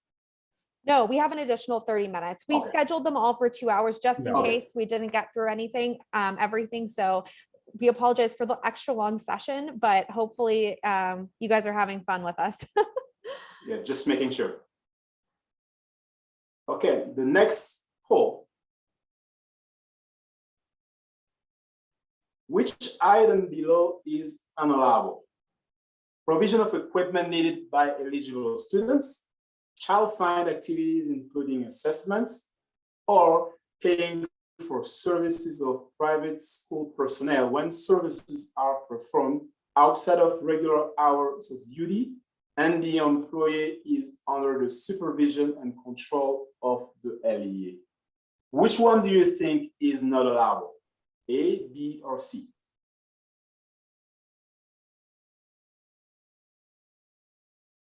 And we'll give it a couple minutes. Maybe not a couple of minutes. 30 seconds. I know I do that too. It's the broad, a couple of minutes. Yeah. Intuitive. I would like to see the number of response crossing like the 50% mark. All right, don't be shy, guys. Let's see.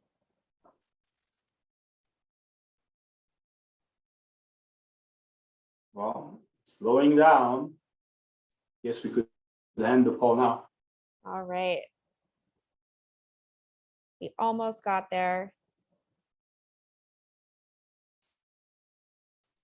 Okay, so 4% said the provision of equipment needed by eligible students. 48% said child find activities, including assessment, and then 48% said paying for services of private school personnel. And this was a tricky question. The correct answer is B. So child find activities, including assessment, are not allowable under IDEA. But I want to say that I could see why you would think that maybe C could be the right answer. And you know, we're nailing home the fact that paying for services of personnel, it has to be performed outside of their contracted duties. And so really adding those additional pieces that the services are performed outside of regular hours of duty and that the employees under the supervision and control of the LEA are the key pieces that actually make that allowable. If they were paying for the services of private school personnel, but they were providing those services during the regular school day when they're already being paid by the private school, or if the employee was under the supervision and control of the private school, then that would not be allowable. Sarah, Anthony, any other? Yep, good. I don't think, Mari, I just want to clarify, child find activities, including assessment, are allowable IDEA costs, but you cannot use proportionate share funds for them because you have to provide those no matter what. So that's a little tricky. That's kind of a bit of a trick there too, but just as a reminder that just because you can't pay for those with proportionate share funds doesn't mean you're off the hook for doing child find and conducting eligibility evaluations for private school kids. And also the wording of the question was incomplete. We should have said which item below is unallowable out of your private school proportionate share. I agree. Thank but they you. understood what we meant. We'll make it clear next time, but you all did a great job despite that. Yeah. Okay, moving to our next question. Next question. All right. Materials and equipment purchased by the LEA for private school use remains the property of the one LEA, the private school, or it depends. Why do we have unsure? Should have been it depends. I know, sorry, another piece of feedback. Yeah. If you wrote unsure, if you think it might be either or, if you want to include a response in the chat of what you think, or you can include it as anonymous in the Q&A, I believe. Yeah. Feel free. A justification.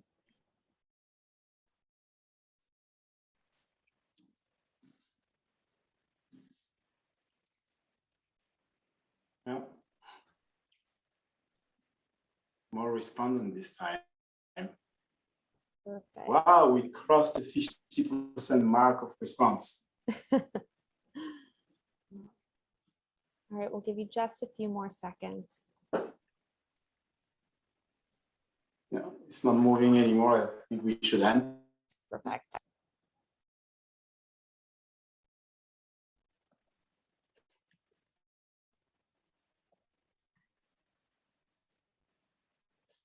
Okay, the results are in. An overwhelming response for A, the LEA, and that is correct. So the materials and equipment purchased by the LEA for the private school remains the property of the LEA. Good one. Perfect. 90%. Yeah, you guys are doing great on these Q&As. All right. Yeah, I think this might be One our more. last one. Yeah. Okay. The LEA may provide proportionate share funds to the private school to administer the provision of services to eligible private school students. True, false, unsure. What do you think? And if you say true or false, please let us know why in the chat. Is it because of what you heard Mari say? Is it because of something that you read? Why do you think it's false or true?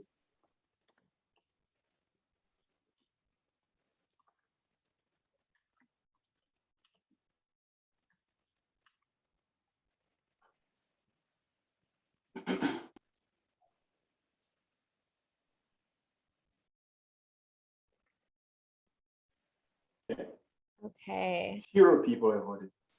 All right, Rebecca, thank you so much. False. What did you say? False, because the district remains control. The LEA remains in control of the funds. And I think maybe this was a tricky, the wording in this might have been tricky. And so the LEA may, the hint or the key word here is may provide proportionate share funds to the private school to administer. And so the answer is false. The LEA is going to have to remain in control of both in terms of contracting to provide those provision of services, as well as maintaining oversight and management. And I think we have something else in the chat. Definition of proportionate share. Okay. Well, thank you all for playing along. Now we have one more slide. And so again, just when we're determining the allowability of specific costs, there are a few questions that we can ask ourselves to make the decisions to use proportionate share funds and ensure that the funds are being used in an allowable manner. These are just a few questions. These are not exhaustive, but they might help you before you decide to spend those proportionate share funds to ensure compliance. So the first and the most important question is, will the cost meet the educational and related service needs of an eligible student with a disability? So again, proportionate share funds must be used to meet the educational and related services service needs of students with disabilities. And sorry, this graphic is a little getting a little wonky. The second question is, will the LEA control and administer the proportionate share of funds? So again, the LEA must always maintain control of and administer the proportionate share of funds. The next question is, does the cost include child find or assessment? So again, you cannot use any of those proportionate share funds for child find or assessment. That is a requirement of the district, but that is allowable under IDEA. And lastly, will the cost benefit the private school, general education students, or finance already existing instructional services? So these costs are not going to be allowable for the use of proportionate share funds. We really want to make sure that these are benefiting those eligible students within the private school. So now for the fun part. I hope you guys are enjoying all of these poll questions and interactions. We are going to test your knowledge using the poll function. So I'm going to get one ready. So we're asking whether or not these costs are allowable. So the use of personnel, are costs associated with use of private school personnel allowable? And the answers here, there's three options. Yes, no, or it depends. And if you say it depends, we'd love to see your justification in the chat. And that's usually when Sarah has more to say. Yeah, Sarah is the queen of it depends. So I'm trying to get there. If you're 100% confident it's a yes or a no, wait until you hear from Sarah. And thanks, Michelle. It depends on whether the services provided are during or outside of regular hours. Julie said if contracted by the district outside of the regular duties. These are great.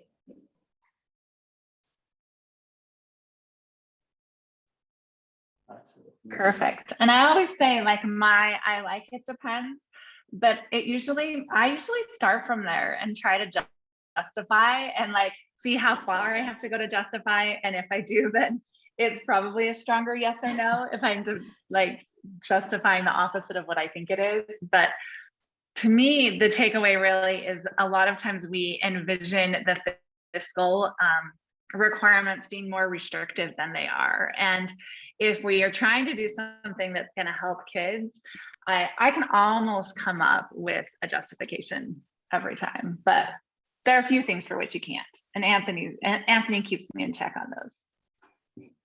Yeah. So, but yeah, like you said, I mean, you have to look at the different angle, trying not to limit what we can do for the students. All right, so we've slowed down. I'm going to show our results. All right, 65% of respondents thinks it depends. And I think the correct answer is yes, it depends. If you can flick to the slide. It might be allowable. And I saw a lot of people, put a justification in the chat, which is in line with what we have on the slide. Allowable only if services are performed outside of regular hours of duty and the employer is under the supervision and control of the LEA. So it's a yes, but maybe only if we have a specific situation like this one described in the chat. So good job. We can go to the next one. Unless Sarah has something to add. Oh, perfect. Okay, so for this one, the use of personnel continued. So costs associated with the LEA's occupational therapist providing OT services to an eligible student. Is this allowable? Yes, no, or it depends.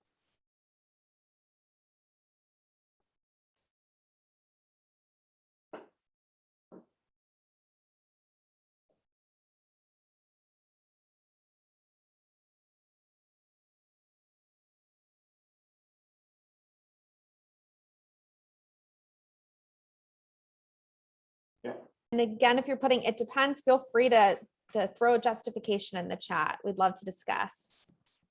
Yeah, because it depends is a gray answer. So it always needs to be followed by some type of explanation. All right. We have in the chat, it depends on the private school agreements if services are not normally provided by the private school. Good ones.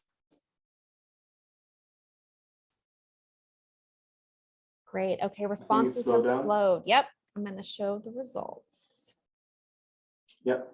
76% of the respondents say yes, and 23 it depends.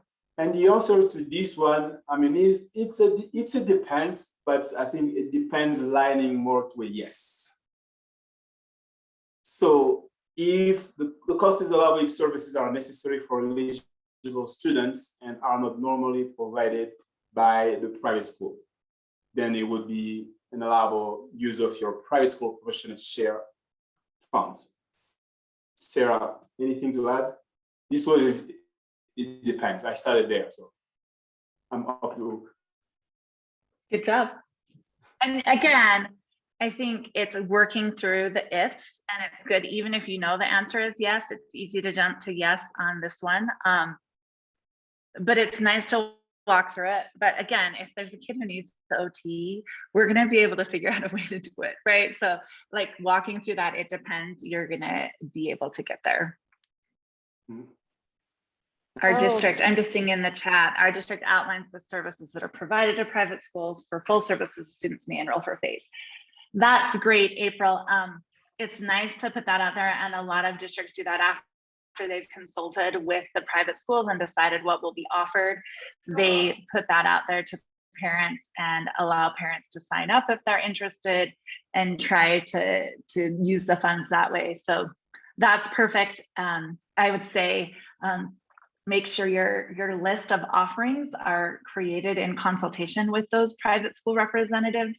I'm guessing they're grateful for what you're providing, so they're going to be in agreement, but always good to make sure you're confirming that they are. Yeah, good job. All right, if we go to the next one. Yep. So now we're moving into property, equipment, and supplies. So the costs associated with the provision of a communication device to an eligible student.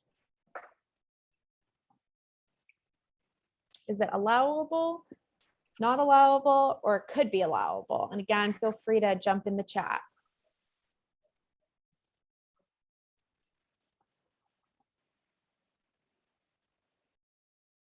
And if you say it depends, we want to hear from you. Please. It depends is never sufficient. We already have, I think, 5 of them that say it depends. So we want to hear from you. Or feel free to raise your hand and we can unmute you. We'd love to engage in this fun conversation with you all. Hopefully it's fun for you too.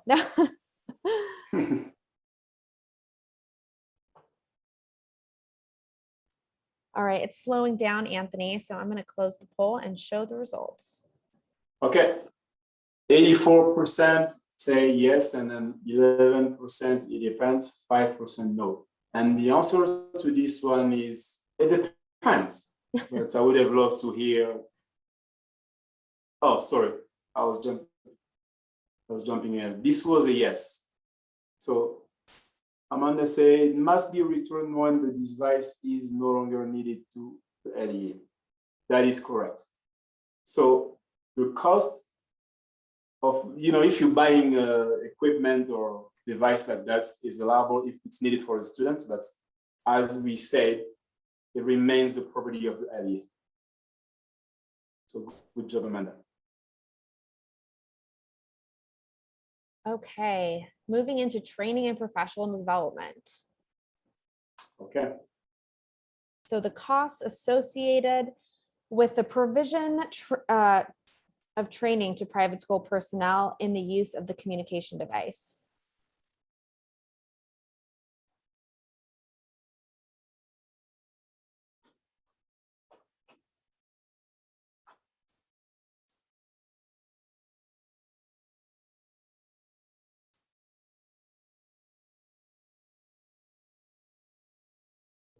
Okay. We have quite a few, it depends. We want to hear from you.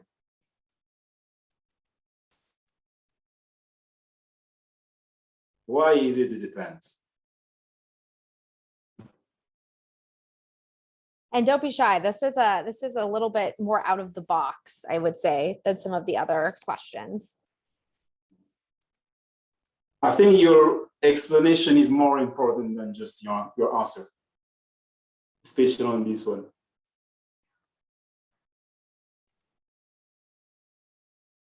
Okay, so students say service must be needed by eligible students. That's a good one. Yep. And did you see Amanda wrote that it must be returned when the device is no longer needed to the LEA, which is another good one. So that was for the previous one. Oh, that was for the Previous previous one.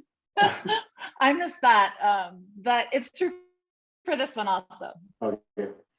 And we actually had Communication device. a Yeah. really smart attendee pop into the Q&A and said, is there an eligible student using the device at the private school? So I don't know if that's a question we want to answer now, or if we just, Yeah. Mhm. okay. And then Stephanie said it depends if personal use of the device is direct benefit to the student with a disability. Yep. I think the other thing this brings up for me, Anthony, too, is that we really drilled it into you all that the private school can't benefit and you can't pay them directly unless it's outside of business hours and a contractual relationship directly with the employee, right? But professional development is an underutilized allowable use of proportionate share funds, and that may be coming up. I may be spoiling this, but that's what this one brings up to me, that anytime we can include private school personnel in our professional development or provide them with professional development, it doesn't mean we're paying them, they're not benefiting, but the kids are benefiting. And so I think overwhelmingly when we look at proportionate share and funds go unspent, my first question always is there professional development that you have that you could have invited private school teachers to attend, right? And those pieces, because this piece, that cost associated with providing training, you can train them, you can provide them PD, you can't pay them to provide the services, but if we train them and train them similarly to how we're training our teachers, those kids are gonna make better progress and we're gonna be better able to serve them. Yep. So I just have to put in that plug that I always say that's the most underutilized allowable use of these funds. Yep, I agree. And this is, I mean, for those LEA that sometimes struggle to use their private school proportionate share, it's something to consider. Yeah, and it's something to get in the door. We had some conversation before about private schools who don't want to participate in equitable services. It's something, again, to offer. We're doing a series of professional development this year on multi-tiered systems of support or on something, and inviting those private school personnel to participate in your professional development may be an entry point that feels more amenable to the private school. So I'm going to end this poll and I will share the results. So about 51% of folks said yes, 38% of folks said it depends. If we combine the yeses and the it depends, then I'm just going to create that as the new grand total of of our passing grade. Yep. We can always curve the grades. All right, so the correct answer is maybe it depends. It could be allowable if the training will help provide services to eligible students with disabilities. If you could tie specific training with an outcome of services that will benefit the students in the private school, you could totally use your private school proportionate share for that purpose. Not just for any training. I think you just have to be able to make that connection. Okay. So the next is costs associated with repair of a private school facility. All right.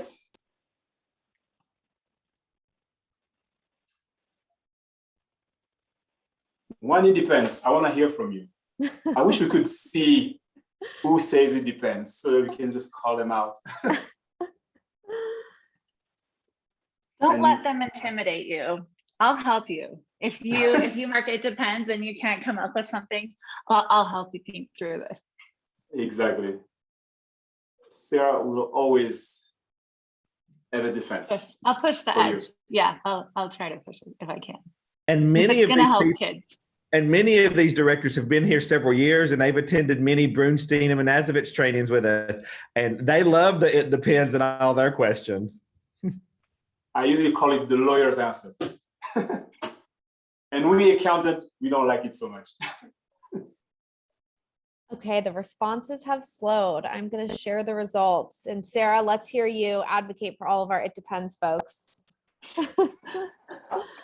This one is a tough one because repair of the facility is specifically disallowed. But I wonder if you had, I'm trying to think like what you might be repairing. Like what if there were a ramp that was removable that you could repair? Could you do that?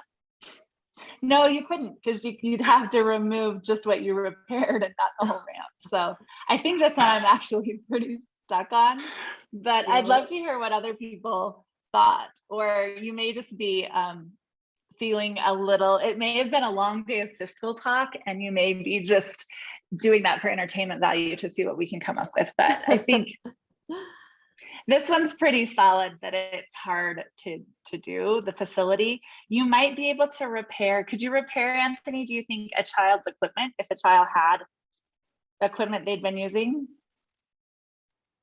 that they needed for accessibility?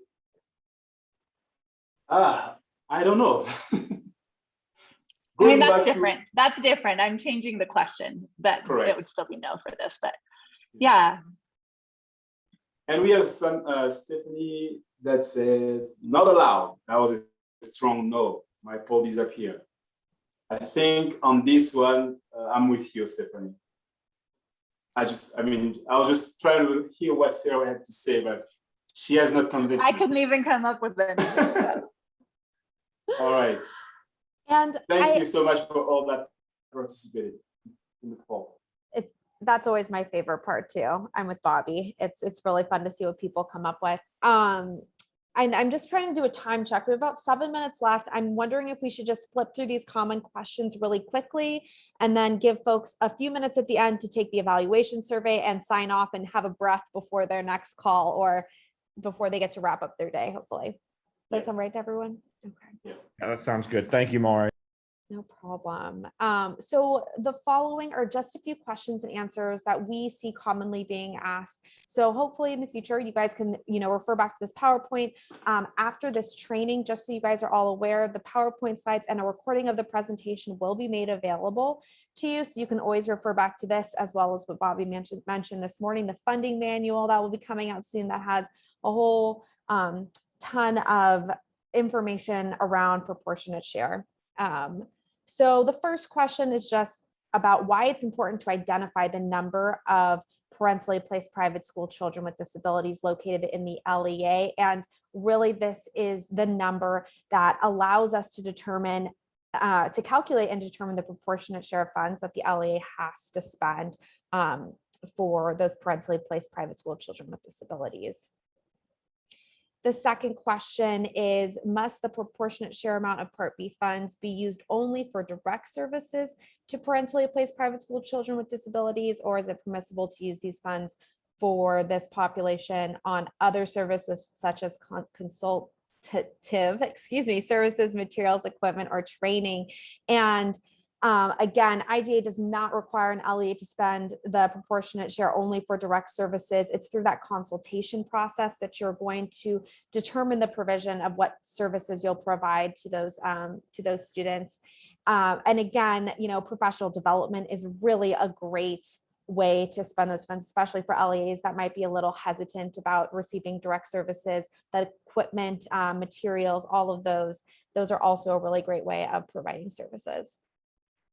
The next question is, if an LEA does not expend the entire proportionate share of Part B funds on children with disabilities placed by their parents in a private school, what must the LEA do with those unexpended funds? So again, the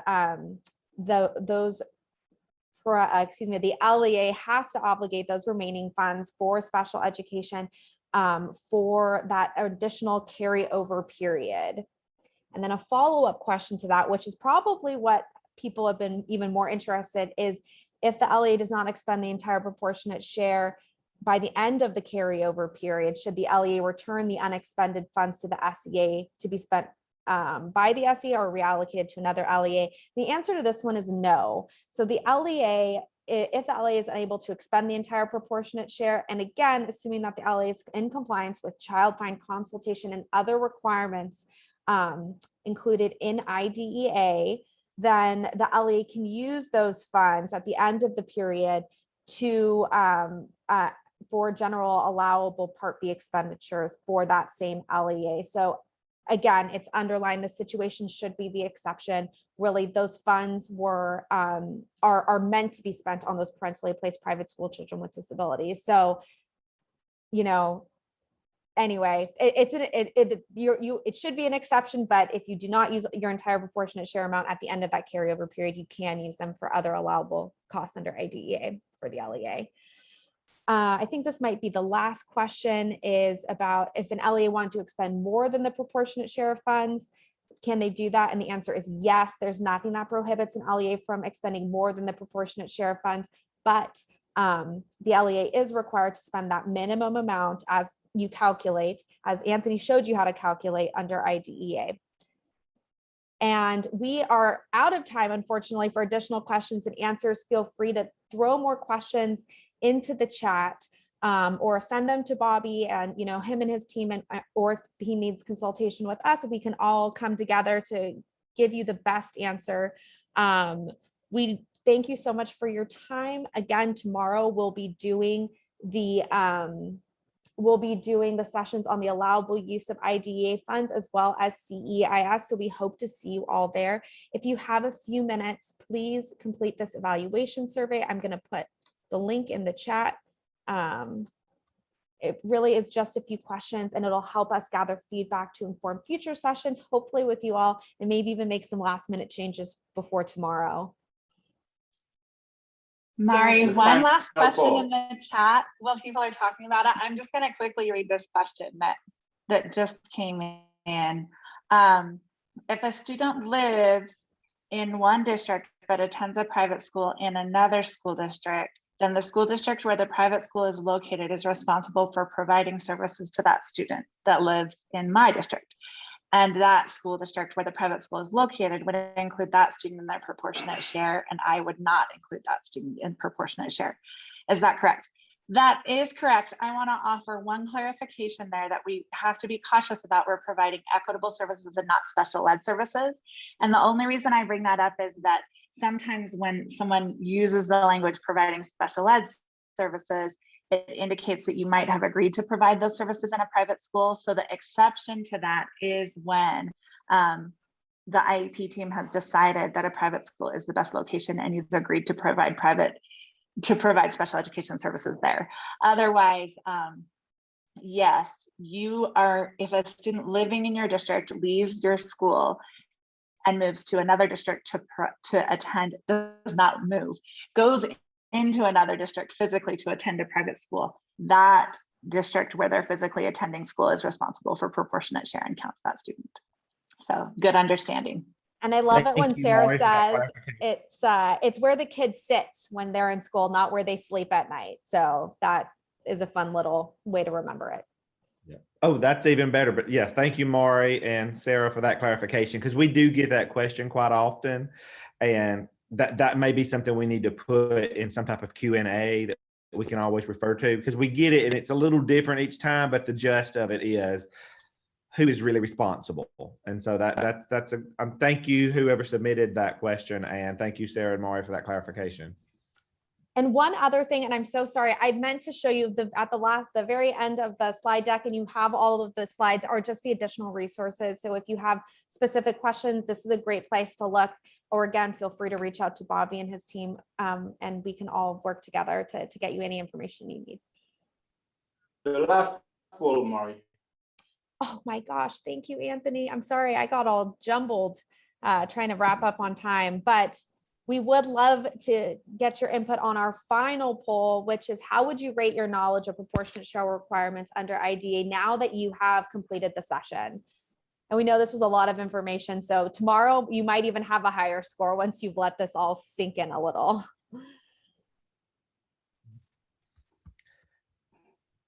I know we're ending. There was a few questions directly to me. Let's see. What do we need to do? And everybody, thank you all. If you need to leave and you don't have any additional questions, thank you. It says, what do we need to do if we forgot to sign in on yesterday and the morning session? Okay, yesterday's Zoom link was a little bit different. It wasn't the webinar version of Zoom. And so if you were on the call yesterday, just through the regular link that you received from the RISA, you should be good to go. And then this morning, they did not end up using the Google Doc this morning. Mari was able to get a list of participants that had actually logged into the Zoom. So if you were not logged in, you may want to contact Brianna Stewart at North Mississippi Education Consortium, the RISA, to see, because that's going to be the only way that we can provide attendance, is those that were actually logged into Zoom. And I just want to show these fantastic results of the survey before everyone goes. I'm glad that hopefully this is a reflection that everyone was engaged and had a good time at this session, but we had nobody who felt weak.